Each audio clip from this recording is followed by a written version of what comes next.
हिंदी साहित्य संपूर्ण घटना चक्र क्विक रिवीजन विद आरती शर्मा। दोस्तों, आपको मेरे चैनल पसंद आए तो इसे लाइक करें, शेयर करें, सब्सक्राइब करें। साथ ही साथ मेरे वीडियोस के अगले नोटिफिकेशंस को पाने के लिए बेल आइकन को प्रेस करें। दोस्तों, हम कर रहे हैं हिंदी नेट जेआरएफ परीक्षा चयनित विषय आधारित प्रश्न जून 2009 से जुलाई 2018 तक के प्रश्न पत्र। दोस्तों, हम कर रहे हैं जुलाई 2018 का द्वितीय प्रश्न पत्र। तो चलिए देखते हैं अपने अगले प्रश्न। गौर करेंगे दोस्तों, प्रश्न है, ध्यान देना जरा। T S. Eliot, Frank Kermode, C D. Lewis, Cleanth Brooks, इनमें से मुख्यतः बिंब से संबंधित, ध्यान से सुनेंगे, बिंब से संबंधित ग्रंथों के लेखन किससे संबंधित हैं? तो ध्यान रखेंगे, फ्रैंक करमोड और सी.डी. लेविस। फ्रैंक करमोड और सी.डी. लेविस, ठीक है। तो ध्यान रखेंगे, मुख्यतः बिंब से संबंधित ग्रंथ हैं इनके, ठीक है। तो ध्यान रखेंगे बिंब, ठीक है, बिंब से संबंधित ग्रंथ हैं फ्रैंक करमोड और सी.डी. लेविस के, ठीक है। ध्यान रखना दोस्तों, ये सभी क्या हैं? पाश्चात्य रचनाकार हैं। T S. Eliot, Frank Kermode, C D. Lewis, Cleanth Brooks, ठीक है, ध्यान रखना जरा। और दोस्तों, अगर आप प्रीवियस ईयर क्वेश्चन पेपर में जो रिपीटेड रचनाएं हैं पाश्चात्य रचनाकारों की देखनी है, समय कम है, तो आप मेरी महत्वपूर्ण रचनाएं एवं रचनाकार वाली प्लेलिस्ट देख लेना। उसमें 15-15 सेकंड्स की कुछ वीडियोस हैं, उसमें आपको ये सारी रचनाएं मिल जाएंगी, ठीक है। और ये होता है कि पिक्चर देख लेने से कोई भी चीज आपको ज्यादा याद होती है, ठीक है। तो आप देख लें, समय निकाल करके, मुश्किल से आप 10 मिनट में सारी वीडियोस देख लेंगे, ठीक है। तो ध्यान रखें। बाकी जिन भी स्टूडेंट्स को मेरा चैनल नहीं मिलता है तो सर्च करें हिंदी साहित्य विद आरती शर्मा। हिंदी साहित्य विद आरती शर्मा, आपको मेरा चैनल मिल जाएगा। दोस्तों, चैनल पर विजिट करें, प्लेलिस्ट देखें और अपनी सुविधा के अनुसार पढ़ाई करें, ठीक है।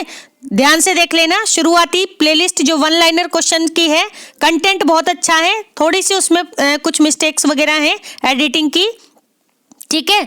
बाकी कंटेंट बहुत अच्छा है, तो आप उन्हें देख सकते हैं, ठीक है। उस चीज को थोड़ा सा अवॉइड करना, स्टार्टिंग की वीडियोस रही है वो, इसलिए, ठीक है। बाकी आप घटना चक्र की पूरी वीडियो देख सकते हैं।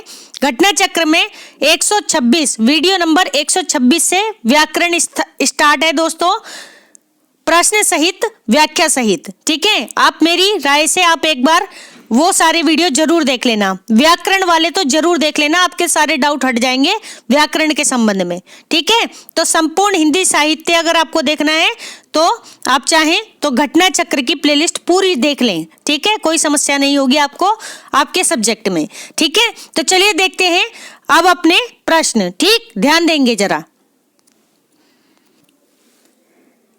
अगला प्रश्न है, जरा ध्यान दें, क्या है? रचना काल की दृष्टि से काव्य कृतियों का सही अनुक्रम क्या है? तो जरा ध्यान दें, सबसे पहले है काव्य कृति माधवानल कामकंदला। कौन सी? माधवानल कामकंदला। फिर है हित तरंगिणी। कौन सी? हित तरंगिणी। फिर है प्रेम वाटिका, प्रेम वाटिका। फिर है वृंद सतसई। कौन सी? वृंद सतसई, ठीक है, याद रखेंगे। आदिकालीन रचनाएं हैं, सबसे पहले है माधवानल कामकंदला, फिर है हित तरंगिणी, ठीक है, हित तरंगिणी, मिली जुली है ये सारी रचनाएं, ठीक है, तो ध्यान रखें। फिर है प्रेम वाटिका, फिर है वृंद सतसई, ठीक है, याद रखना ये रचना काल की दृष्टि से काव्य कृतियों का सही अनुक्रम है, ठीक। अगला प्रश्न है, रचना काल की दृष्टि से कृतियों का सही अनुक्रम क्या है? तो सबसे पहले कबीर की रचना है, ठीक है, यानी उनकी वाणियों का संग्रह बीजक। कौन सी?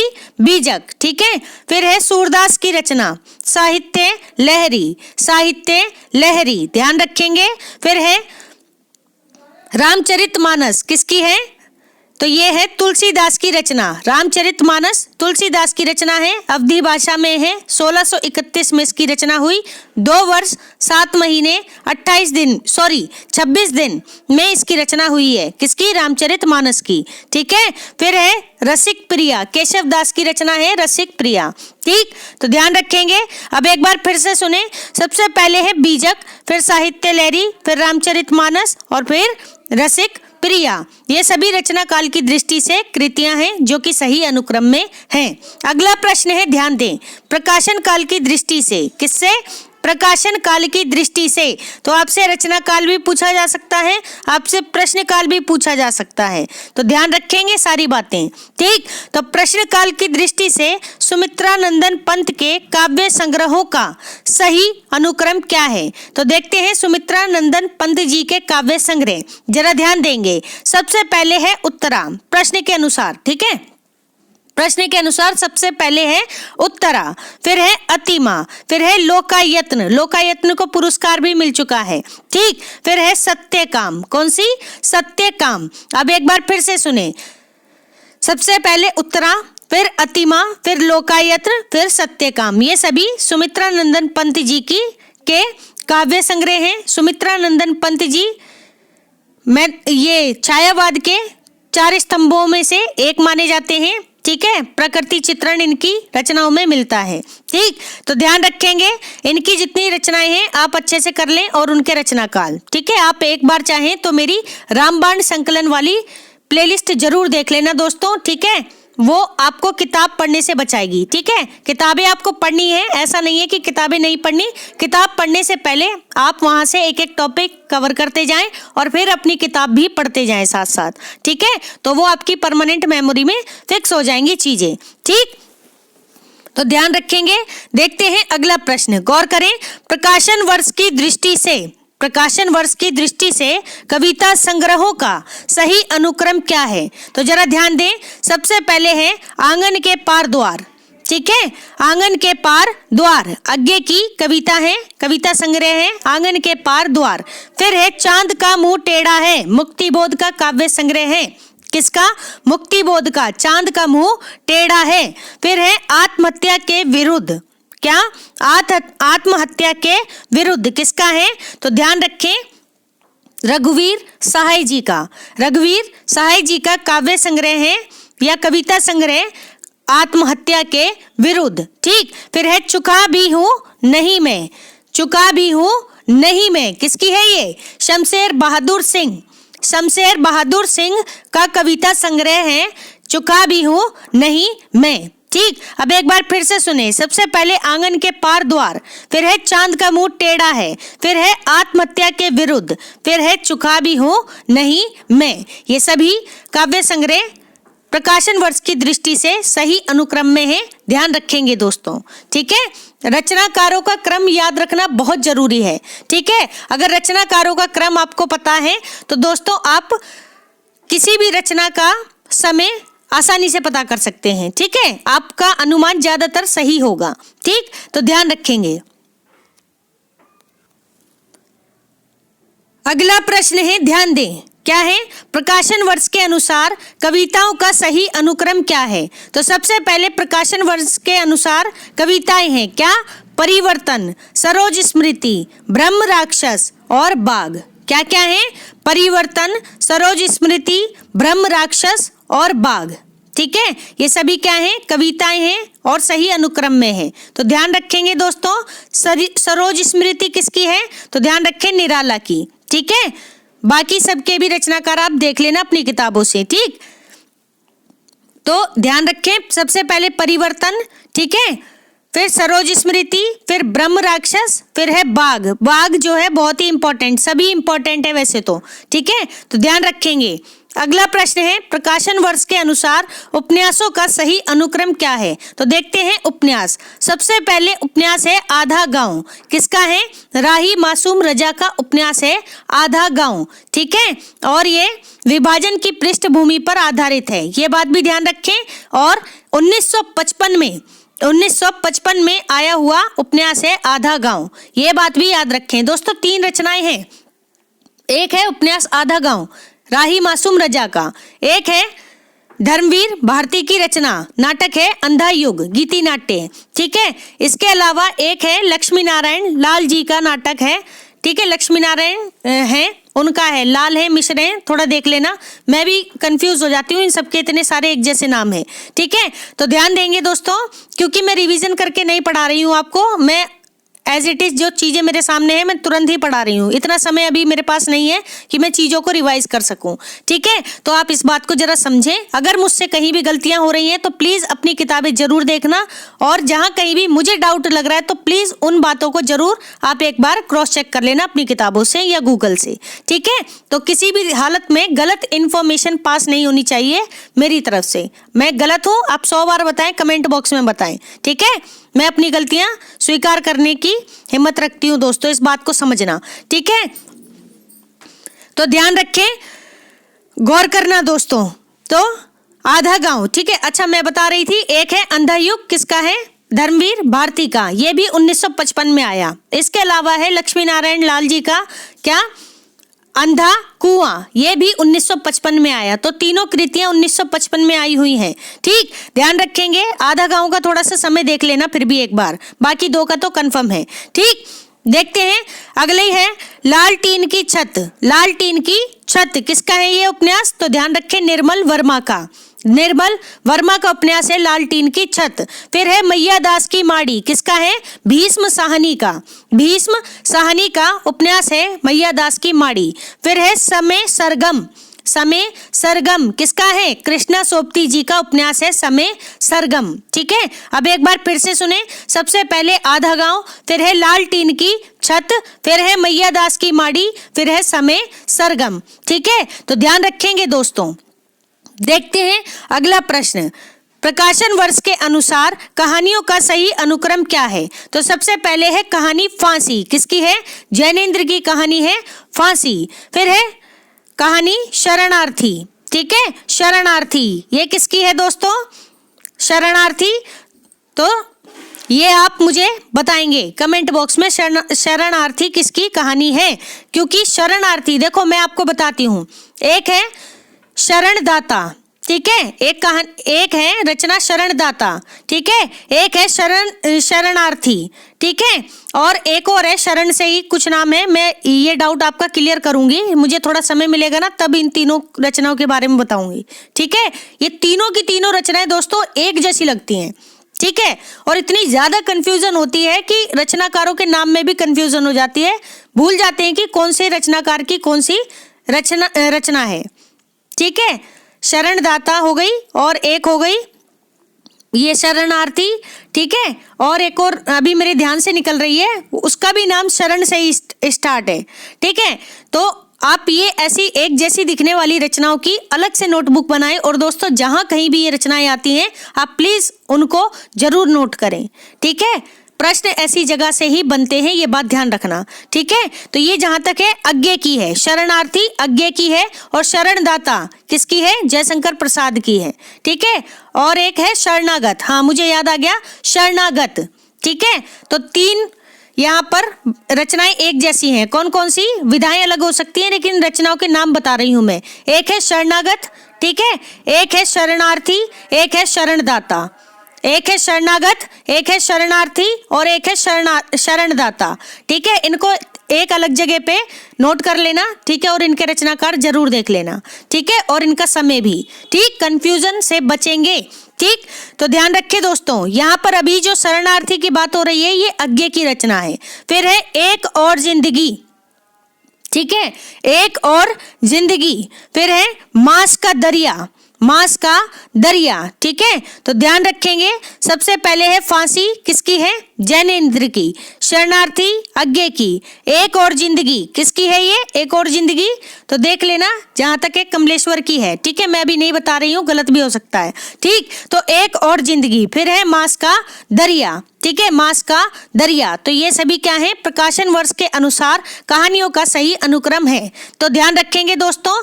अब देखते हैं अगला प्रश्न, प्रकाशन वर्ष के अनुसार कृतियों का सही अनुक्रम क्या है? तो सबसे पहले कृति है पश्यंती, कौन सी? पश्यंती, ध्यान रखें। फिर है तमाल के झरोखे से विद्यानिवास मिश्र जी का ये की कृति है तमाल के झरोखे से। एक है शिरीष की याद आई, ये भी है विद्यानिवास मिश्र जी की रचना। ठीक, फिर है वाद विवाद संवाद किसकी है? वाद विवाद संवाद कमेंट बॉक्स में बताना जरा। ठीक, फिर है शब्दिता। ठीक, ये चारों की चारों बहुत इंपॉर्टेंट है, ध्यान रखें। सबसे पहले पश्यंती, फिर तमाल के झरोखे से, फिर वाद विवाद संवाद, जहां तक है ये हजारी प्रसाद द्विवेदी जी की है। ठीक है, इसके बाद है शब्दिता। ठीक है, शब्दिता तो ध्यान रखेंगे, आगे की है शायद शब्दिता, देख लेना आप। ठीक है, मैं कंफर्म नहीं हूं, फिर भी आप देख लेना।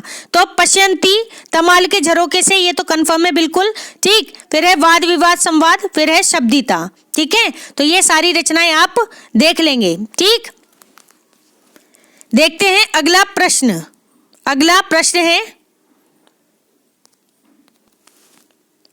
तो गौर करेंगे दोस्तों अगले प्रश्न पर। अच्छा, जहां कहीं भी डाउट फंस रहे हैं, मुझे खुद भी डाउट फंस रहे हैं ना, तो मैं आपको बाद में जब मैं दोबारा से वीडियो देखूंगी, ये काम कंप्लीट हो जाने के बाद, तब मैं कमेंट बॉक्स में सारी चीजें क्लियर करूंगी। तो आप जब भी दोबारा वीडियो देखें दोस्तों, ठीक है, तो आप एक बार कमेंट बॉक्स जरूर रीड कर लेना।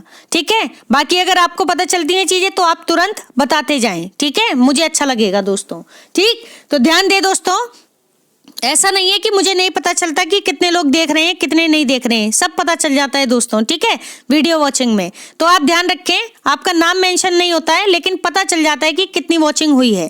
ठीक, तो बहुत सीरियस ज्यादा स्टूडेंट नहीं है, 3 से 4 स्टूडेंट हैं जो रेगुलर हैं और बहुत ज्यादा सीरियस हैं। तो जो सीरियस है ना दोस्तों, मैं उनको बता दूं कि वो अपनी सफलता से बहुत ज्यादा दूर नहीं है। ठीक है, अगर आप वीडियोस देखकर यहाँ तक पहुंच रहे हैं तो आप कोई सामान्य विद्यार्थी नहीं है, तो पहली बात तो ये ध्यान रख लें। ठीक है, यहाँ तक पहुंचना ना बड़ी बात होती है। ठीक है, पेशेंस रखने के बाद, इतने सारे वीडियो देखने के बाद अगर आप यहाँ तक पहुंच रहे हैं तो आप सामान्य विद्यार्थी नहीं है। और मैं यही कहूंगी कि जिस जज्बे के साथ आप पढ़ाई कर रहे हैं दोस्तों, आप लगातार इसी तरह पढ़ाई करें। ठीक है, ये जो जुनून है ना, यही आपको आपकी मंजिल तक लेकर जाएगा। ठीक है, ये जुनून अपने अंदर कभी खत्म मत होने देना, चाहे आसपास कुछ भी हो रहा हो। ठीक है, फर्स्ट प्रायोरिटी अपनी पढ़ाई को ही देना। ठीक है दोस्तों, जिस दिन आप कामयाब होंगे ना, आपकी एक अलग पहचान होगी आपकी सोसाइटी में। ठीक है, इतनी मेहनत अगर आप कर रहे हैं, लगातार कर रहे हैं, तो अब इस लेवल पे आकर अब आपको हार नहीं माननी है। ठीक है, कोई बात नहीं, एग्जाम अगर नहीं क्लियर हो रहा है कोई दिक्कत नहीं है। ठीक है, बार बार चीजें करने से कितनी बार नहीं होगा, अब तो वीडियो भी है आपके सामने। ठीक है, ऑफलाइन वीडियोस हैं, आप जब चाहें तब देख सकते हैं, जितनी बार चाहें देख सकते हैं। ठीक है, मैं इन्हें कभी हाइड नहीं करूंगी। ठीक है, ये मेरी तरफ से फ्री ऑफ कॉस्ट है सभी के लिए। ठीक है, मुझे ऐसा लगा कि हिंदी साहित्य के विद्यार्थियों की ऐसे वीडियोस की बहुत ज्यादा जरूरत है। दोस्तों, टीचर तो होते हैं, लेकिन ईमानदारी से पढ़ाने वाले टीचर की कमी आज भी हमारी सोसाइटी में है। ठीक है, और मुझे शर्म आती है कहते हुए कि जो लोग अपने पदों की इतनी ज्यादा बड़ाइयां करते हैं, ठीक है, अपना काम ईमानदारी से नहीं करते। आप सिर्फ कुछ एक रुपयों के लिए आप स्टूडेंट्स के भविष्यों के साथ खेल रहे हैं, तो ये बहुत ही शर्मनाक बात है दोस्तों। ठीक है, मतलब मैं क्या कहूं कि ऐसे शिक्षक आपकी शिक्षक होने पर ही प्रश्न चिन्ह लगाता है कि आप वास्तव में शिक्षक हैं भी या नहीं। बहुत गलत है ये दोस्तों। ठीक है, तो ये अगर आप ऐसे किसी टीचर से मिले हैं, ठीक है, आप किसी से झगड़ा ना करें, आप अपना काम करें। ठीक है, हो सकता है कि वह आपकी एक्सपेक्टेशंस पर खरे ना उतर पाए हो। ठीक है, तो इस बात को आप ध्यान रखें। लेकिन मैं आपसे कहूंगी कि दुनिया में आपसे बड़ा शिक्षक ना कोई हुआ है ना कोई होगा, मैं भी नहीं। ठीक है, मैं खुद को बहुत अच्छा शिक्षक नहीं मानती हूँ। ठीक है, मैं हमेशा कोशिश करती हूँ कि मैं ज़्यादा से ज़्यादा चीज़ों को सीखूं। ठीक है, एक विद्यार्थी के तौर पर ही मैं अपने आप को मानती हूँ, और जब तक जीऊंगी दोस्तों अपने आप को एक विद्यार्थी ही मानूंगी, ये बात ध्यान रखना। ठीक है, अगर जिस दिन मुझ में घमंड आ जाएगा ना, तो मैं शिक्षक नहीं कहलाऊंगी। जिस दिन मेरे अंदर ये बात आ जाएगी कि मैं ही सबसे बेस्ट हूँ, तो ये मुझे मेरे पतन की ओर ले जाएगा, ये बात ध्यान रखना। तो कभी भी आप जब भी कामयाब हो, तो दोस्तों कभी भी इस बात का गुरूर अपने अंदर मत आने देना कि आप सबसे बेस्ट हैं। अपने आप को सबसे कमतर मानो हमेशा। ठीक है, जब तक सीखोगे ना, जब तक जियोगे तब तक सीखोगे। और यहाँ कोई भी ऐसा व्यक्ति नहीं है जो परफेक्ट हो, ठीक है, थोड़ी बहुत कमी हर किसी में होती है, ठीक है, लेकिन अपने फील्ड में परफेक्शन ला सकते हैं आप, ठीक है, आप कोशिश करेंगे तो जरूर लाएंगे। गलतियां होंगी कोई बात नहीं, लेकिन औरों से बेहतर तो हो ही सकते हैं, इतना तो आप कर ही सकते हैं, ठीक है। तो मेरी आपसे एक सलाह है दोस्तों, आप सभी जो भी मेरे चैनल से पढ़ाई कर रहे हैं, ठीक है, आप कभी भी भविष्य में जहाँ भी जिस भी पद पर बैठे, भगवान करे आपको जल्दी से जल्दी आपको सफलता मिले, आप अपनी नौकरी पर पहुंचे, ठीक है, और जहाँ कहीं भी जाएं तो अपनी ईमानदारी अपने साथ लेकर जाएं, ठीक है। आप ऐसे स्टूडेंट्स तैयार करें दोस्तों जो हमारी कंट्री को आगे बढ़ाएं, ना कि पीछे लेके जाए, ठीक है। तो इस बात को ध्यान रखना, ठीक है। हम यहाँ आए हैं, हमारे कुछ उत्तरदायित्व हैं, हमारी कुछ जिम्मेदारियां हैं, ठीक है, जो हमें अपनी सोसाइटी के लिए निभानी है दोस्तों, ठीक। तो ये बात जरा ध्यान रखना, कामयाब बनना, लेकिन कभी भी गुरूर मत लेकर आना अपने अंदर, ठीक है। गुरूर हमेशा पतन की ओर लेके जाता है, इस बात को ध्यान रखना दोस्तों, ठीक है। जिसने ज्यादा घमंड दिखाया है ना, वो ज्यादा दिन तक टिके नहीं है, ठीक है। तो इस बात को ध्यान रख लेना, ठीक, और धैर्य के साथ पढ़ें, आप जरूर कामयाब होंगे, ठीक। इस बात को ध्यान रखना, एक अच्छा शिक्षक बनना, मैं आपसे यही कहूंगी, ठीक है। मैं हो सकता है मेरी कभी आपसे मुलाकात भी ना हो, ठीक।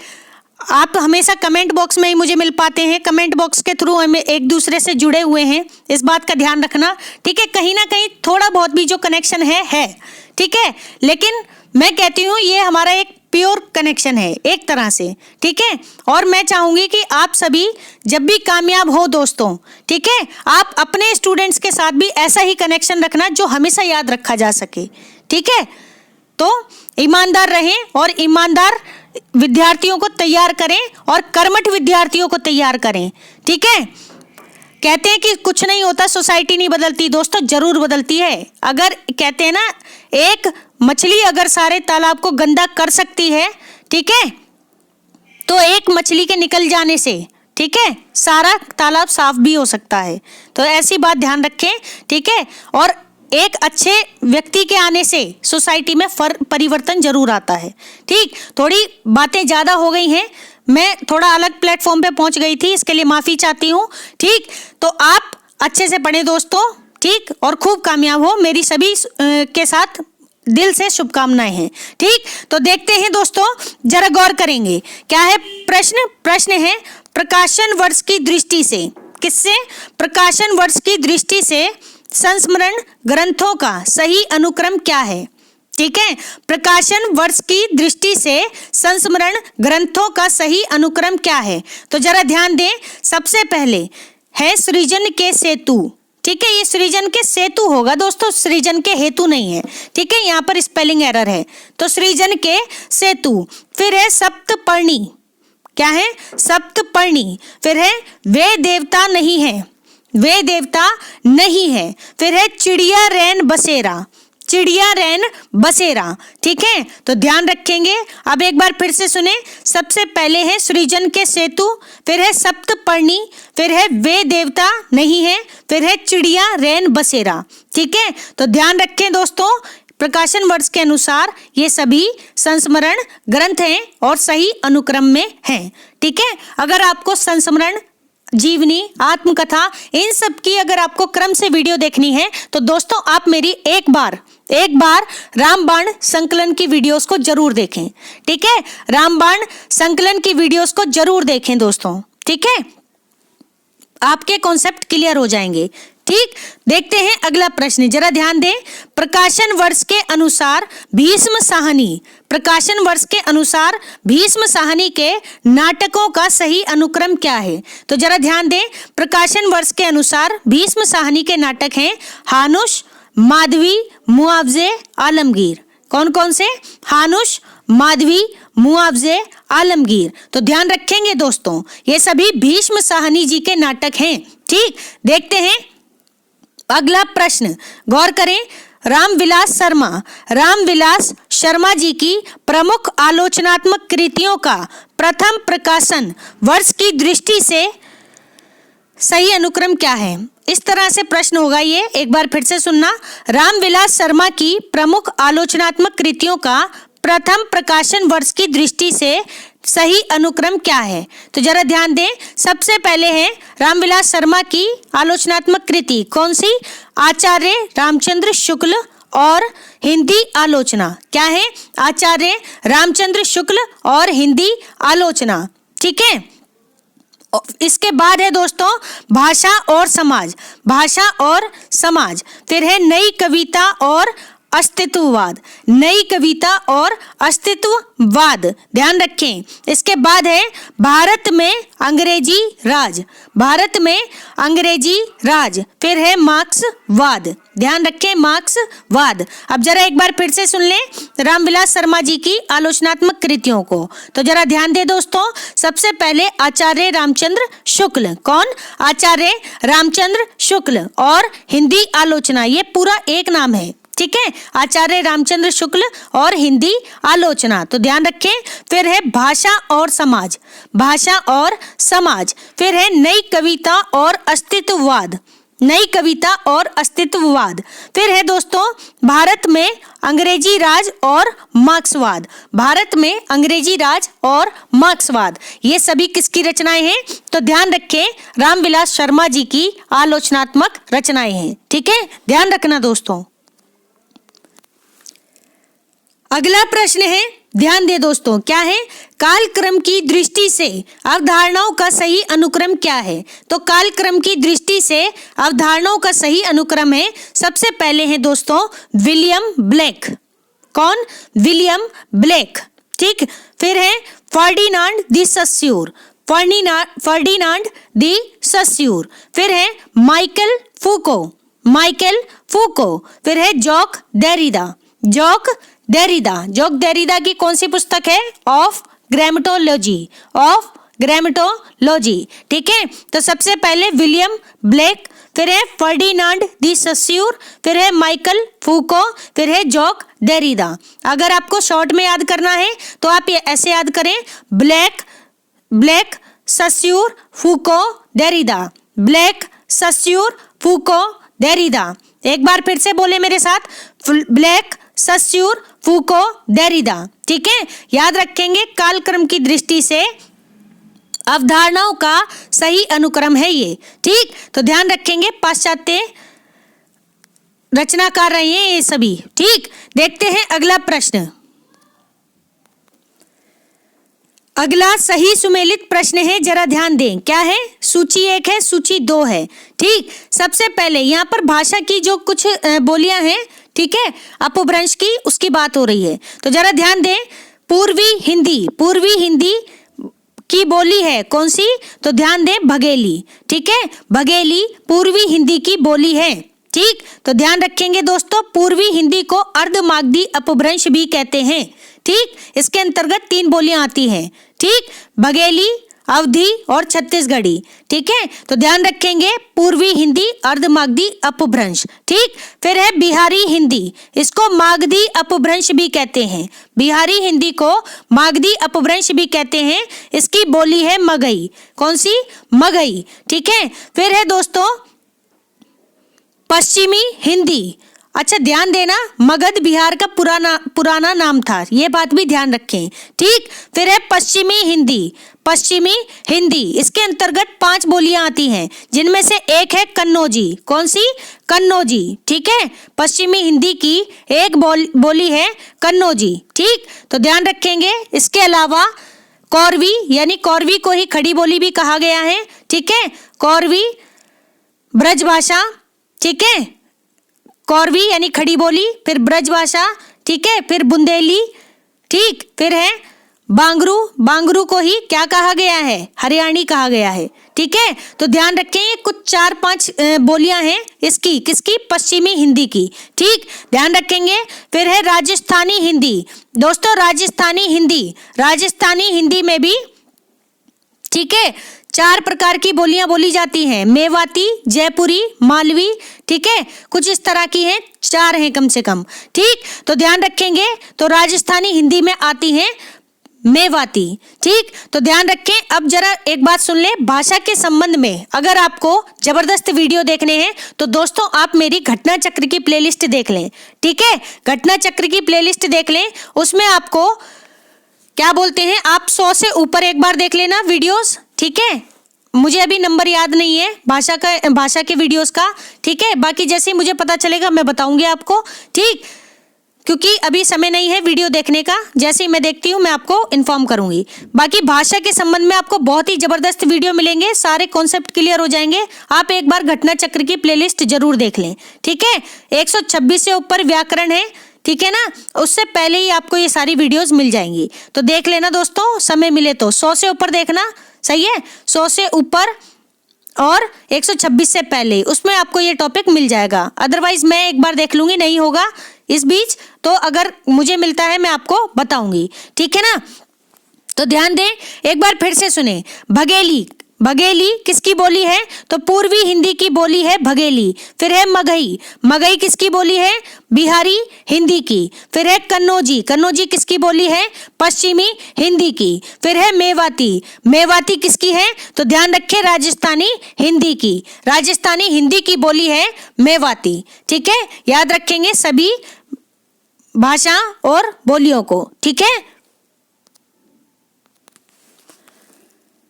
तो दोस्तों हमारा आज का ये वीडियो यही समाप्त होता है। Thanks for watching. अगर आपको मेरे वीडियोस पसंद आ रहे हैं तो इन्हें लाइक करें, शेयर करें, मेरे चैनल को सब्सक्राइब करें, साथ ही साथ मेरे वीडियोस के अगले नोटिफिकेशंस को पाने के लिए बेल आइकन को प्रेस करें। धन्यवाद दोस्तों।